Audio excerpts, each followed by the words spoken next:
যুলমা, এভাবে হাত ধোয়া। যখন তিনবার কুলি করবে, কুলি করার সময় বলবে আল্লাহুম্মা আইন্নি আলা তিলাওয়াতিল কুরআন ওয়া যিকরিকা ওয়া শুকরিকা ওয়া হুসনি ইবাদাতিক। যখন নাকে পানি দিবে তখন বলবে আল্লাহুম্মা আইন্নি রাইহাতাল জান্নাহ ওয়া লা তুরিহনি রাইহাতান নার। আর যখন মুখ ধুইবে তখন বলবে আল্লাহুম্মা বায়্যিদ ওয়াজহি ইয়াওমা তাবিয়াজ্জু ওয়ুজুহু ওয়া তাসওয়াদ্দু ওয়ুজুহ। যখন ডান হাত ধুইবে তখন বলবে আল্লাহুম্মা আতিনি কিতাবি বিয়ামিনি ওয়া হাসিবনি হিসাবান ইয়াসীরা। যখন বাম হাত ধুইবে তখন বলবে আল্লাহুম্মা লা তুতিনি বিশিমালি ওয়া লা মিন ওয়ারাই যহরি।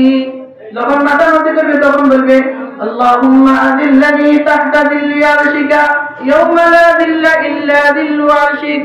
আর যখন গর্দান নত করবে তখন বলবে আল্লাহুম্মা আতিক রিকাবাতি মিনান নার।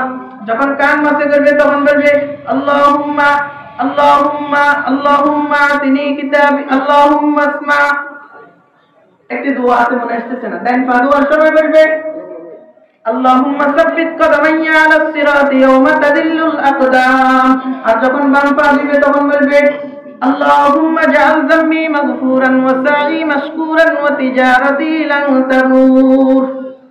এভাবে দোয়া করতে হয়। ওযু যখন শেষ করবে তখনও দোয়া আছে আশহাদু আল্লা ইলাহা ইল্লাল্লাহু ওয়া আশহাদু আন্না মুহাম্মাদান আবদুহু ওয়া রাসূলুহু। এগুলাকে বলা হয় কালিমা। এগুলাকে বলা হয় এরপরে কালাম। কালাম কি জিনিস? কালাম হলো কুরআনুল কারীম। কালাম হলো কুরআনুল কারীম। কুরআনুল কারীমের শুরু থেকে শেষ পর্যন্ত পূর্ণটা হলো কালাম। আপনারা বলেন তো দেখি, নামাজ পড়তে আলহামদুলিল্লাহ সূরা লাগেনি? কি বলেন? নামাজ পড়তে আলহামদুলিল্লাহ সূরা লাগেনি? তো সুতরাং কালিমা কালাম, কালিমার সাথে সাথে কালাম লিখবে, কালিমার সাথে সাথে কালাম লিখবে। এবার বলেন আলহামদুলিল্লাহ সূরার পরেও কি আরো দুইটা সূরা লাগবে না? যদি 4 রাকাতের সুন্নতি মুআক্কাদা নামাজ পড়ে 4 রাকাতের সূরা মিলাতে হবে, 4টি সূরা লাগবে না?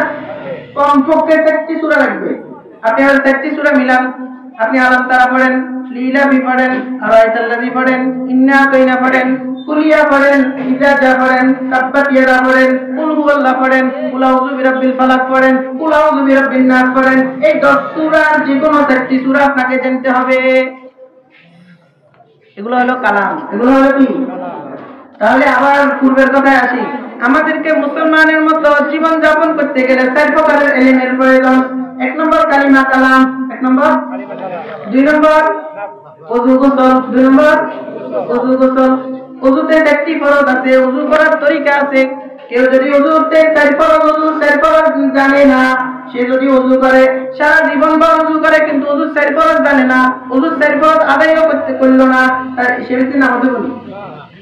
4 ফরজের প্রথম ফরজ মুখ ধোয়া। শীতকালে মুখ ভালো করে ধুতে হবে। যদি ভালো করে মুখ না ধোয় তাহলে চুল পরিমাণ জায়গা যদি শুকনা থাকে তাহলে ওযু হবে না। এবার উভয় হাত ধোয়া, কোনো পর্যন্ত হাত ধোয়া, এই কোমর এই বরাবর জায়গাটা একটু নিচু নিচু, এই জায়গাতে পানি পৌঁছে না ভালোভাবে। যদি কোনো ব্যক্তির পানি না পৌঁছে, সে ব্যক্তি যদি সারা জীবন ভর ওযু করে আর নামাজ পড়ে বলে নামাজই পড়বে। এরপরে মাথা মাসে করা, মাথা মাসে করা একবার দুইয়া, একবার পানিতে হাত দিয়ে মাথা মাসে করা, মাথা শোয়া। তো মাথা মাসের নিয়ম নীতিও তো অনেকে জানে। এরপরে পা ধোয়া। শীতকালে দেখবেন পা গুলা কারো পা কেটে যায়, কারো পা গুলা একেবারে শক্ত হয়ে যায়। যদি হাত দিয়ে ভালোভাবে গোসা মাজা না করে পা ধোয়া হয় না। আর যদি 4 ফরজের কোনো 1 ফরজের চুল পরিমাণ জায়গা শুকনা থাকে তার ওযু হবে না। যার ওযু হবে না তার নামাজও হবে না। বলেন তো দেখি, ওযু লাগবে নি? এবার দেখুন গোসল। গোসলের 3টি ফরজ আছে। 1 নম্বর কুলি করা, 2 নম্বর নাকে পানি দেওয়া, 3 নম্বর সমস্ত শরীর ভালোভাবে ধৌত করা। মুখে পানি গলা করিয়া পানি